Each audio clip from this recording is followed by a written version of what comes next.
हार चुकी हो तुम शुमाइला। मुझसे कोई भी जीत नहीं सकी आज तक। वो सायरा जिसने कि मेरे बेटे की इतनी खिदमत की, इतना उसको प्यार देने की कोशिश की, लेकिन मैंने अपने बेटे को उसके खिलाफ भी भड़का दिया था।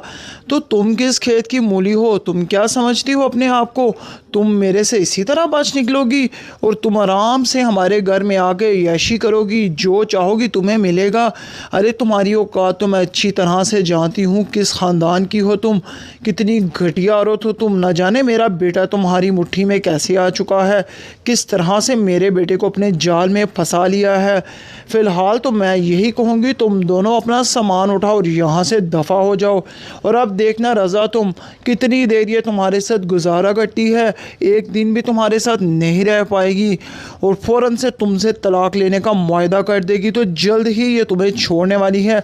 ये बात मैं तुम्हें लिख के दे देती हूँ कि कोई औरत सिर्फ पैसे से प्यार करती है, तुमसे प्यार नहीं करती। तो जी हाँ, ये अल्फाज होंगे आरफा के, जो कि इस टाइम शदीद गुस्से में है, क्योंकि उसको एक घटिया किस्म की बहू मिली है, जो कि उसकी दूसरी बहू शुमाइला है, जिसको कि उसका बेटा अपनी पसंद से, अपनी मर्ज़ी से लेकर आया था।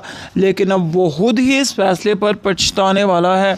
अब उसको इस चीज़ की समझ आ चुकी है कि उसने क्या गलत किया है। अब सायरा का एहसास उसको ज़रूर होगा। एक तो जब उसको इस चीज़ का इल्म होगा कि सायरा उम्मीद से है, जो मैंने देखा था उस दिन वो बिल्कुल सच है, 100% सच निकला। इससे वो परेशान भी हो जाएगा और उससे खुशी भी हो जाएगी, क्योंकि वो चाहता तो था कि उसकी भी औलाद हो। लेकिन चलो, शुमाइला से ना सही सायरा से ही हो गई। तो इस तरह से वो अपनी औलाद को और अपनी बीवी सायरा को कभी भी अकेला नहीं छोड़ेगा। तो अपनी औलाद की खातिर ही उसे सायरा को फिर से अपनाना होगा। लेकिन शुमाइला का तो हाल बहुत ज़्यादा ख़राब होने वाला है, क्योंकि उसकी सास और ससुर ने तो उसको घर से निकाल दिया है। खैर, जो ही वो घर से निकल तो जाते हैं, तो वहाँ पे जाके वो अपनी पसंद का घर पसंद करती है और अपने शौहर को कहती है कि रज़ा, मुझे तो यही घर पसंद आया है, तो हम यहीं पर रहेंगे। तो इस पे रज़ा कहता है ऐसा नहीं हो सकता। तो वो गुस्से से आती है, कहती है क्या मतलब, खुद ही मुझे लेकर आए हो, खुद ही कहते हो घर पसंद करो, और अब तुम खुद कह रहे हो कि हम ये घर नहीं ले सकते। आखिर तुम कर क्या रहे हो? क्या मुसीबत है यार, क्या मसला है? किस अजाब में पड़ चुकी हूँ? तुमसे शादी करके तो मैंने सोचा था कि बहुत ज़्यादा खुशियाँ मनाऊँगी, इंजॉय करूँगी, ऐश करूँगी।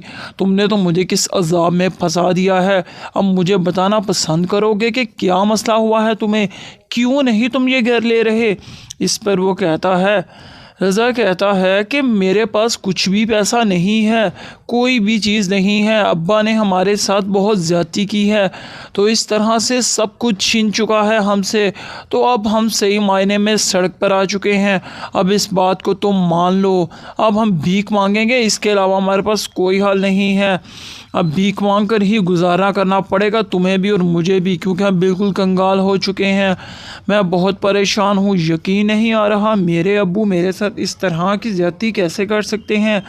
तो इस पर वो बहुत गुस्से में आ जाती है। वो कहती है तुम्हें कुछ ना कुछ करना होगा, इस तरह से तुम चुप बैठने वाले नहीं हो। आखिर उस जायदाद में तुम्हारा भी हिस्सा है। जाओ वहाँ पर लड़ाई करो, झगड़ा करो, कुछ भी करो, अपनी जायदाद का अपना हिस्सा लेकर आओ। मैं फिर ही दम लूँगी, वरना मैं खुद कुछ ना कोई हंगामा कर दूँगी। क्या तुम्हें लगता है कि तुम्हारे भाई साकिब का ही है सारा कुछ, तुम्हारा कुछ नहीं? जाओ, तुम इस पर हंगामा करोगे तो तुम्हें कुछ मिलेगा। तुम्हारे अब्बू इस तरह से सीधे होने वाले नहीं हैं। मैं तुम्हें बता देती हूँ रज़ा, अगर घी सीधी उंगली से नहीं निकलता तो उंगली को टेढ़ा ही करना पड़ता है। तो इस तरह से ये मज़ीद भड़काने वाली है रज़ा को उसके माँ बाप के ही खिलाफ। हार चुकी हो तुम शुमाइला। मुझसे कोई भी जीत नहीं सकी आज तक। वो सायरा जिसने कि मेरे बेटे की इतनी खिदमत की, इतना उसको प्यार देने की कोशिश की, लेकिन मैंने अपने बेटे को उसके खिलाफ भी भड़का दिया था। तो तुम किस खेत की मूली हो? तुम क्या समझती हो अपने आप को? तुम मेरे से इसी तरह बच निकलोगी और तुम आराम से हमारे घर में आके यैशी करोगी, जो चाहोगी तुम्हें मिलेगा।